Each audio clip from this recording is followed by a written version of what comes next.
Hello everyone and welcome back to the 2023 Toyota Aygo Cross. Now this is going to be a one-take video because I think these could be quite entertaining and fun on YouTube, and it's just going to give you a real honest, unedited view and opinion of this car.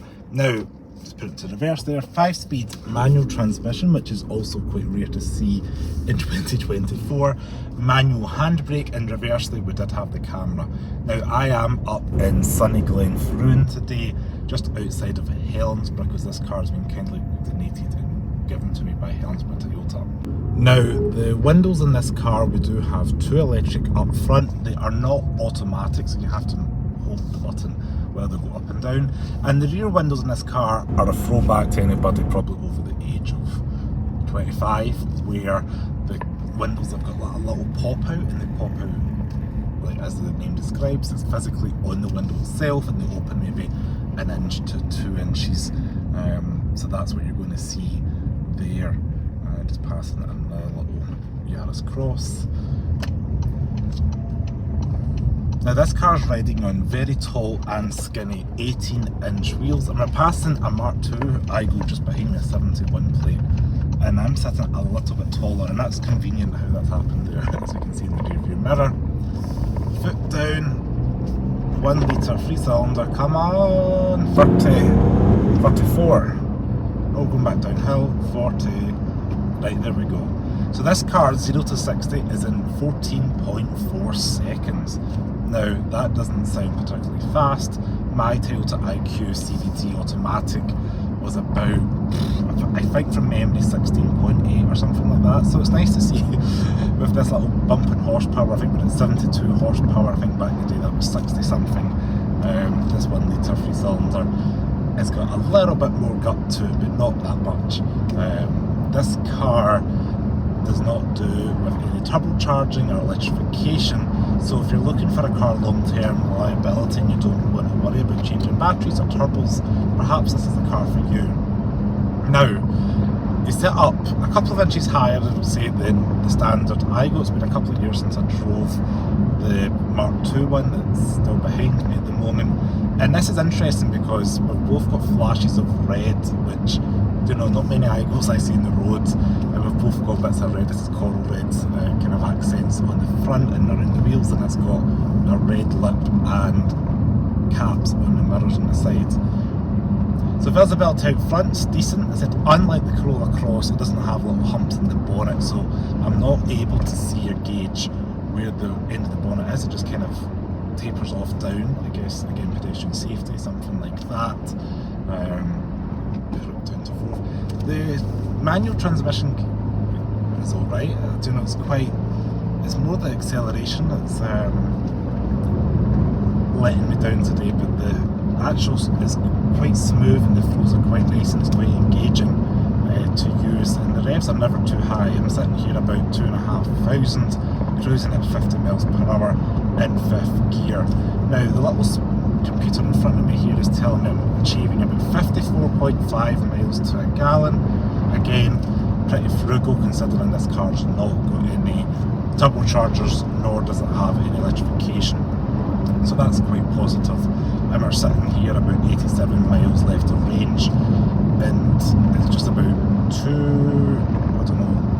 just about a third full, just below half. It's hard to gauge here, so I think you're probably about 200 miles of putting a full tank of petrol in here.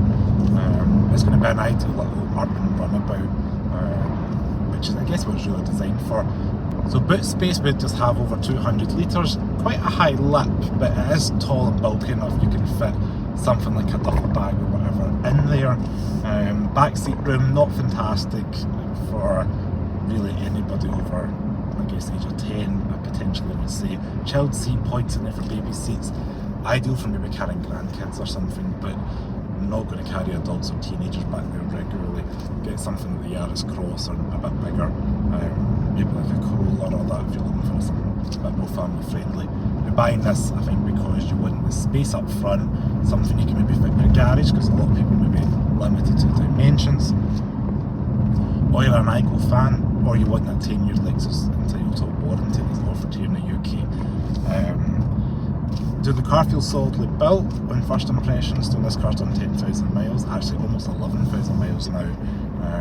And nothing's squeaking, it all feels quite solid, and some of the parts definitely feel like I've seen in the Yaris, which is no bad thing because they'll share parts these days. The infotainment screen, you can do Apple CarPlay, Android Auto, so you don't have to worry too much about, you know, again, that. You can just put your phone up.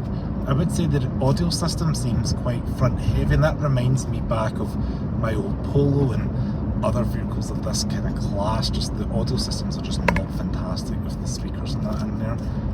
It's not terrible, it's just not great. But you're paying around £16,000 or so for a base one of these new, which is kind of on line of what you're paying with the Hyundai i10 or Kia Picanto. I know that's been recently facelifted, but this sits a little bit higher. I was trying to think what competes with this, because it's an actually aspirated manual small crossover, and I can't really think of anything in this price point. Like the new Dacia Spring kind of looks like a small crossover, although it's electric. The aforementioned Kia and Hyundais are small city cars, just out and out city cars. And currently Citroen and Peugeot and that don't offer anything. The Peugeot 208's the smallest they offer, the Citroen C3. They've not got a C1 or a Peugeot 108 or anything at the moment. And if you can appreciate, this is a little bit more of a car than say something like the electric Citroen Ami, which is a bundle of fun, but it doesn't go over 28 miles per hour.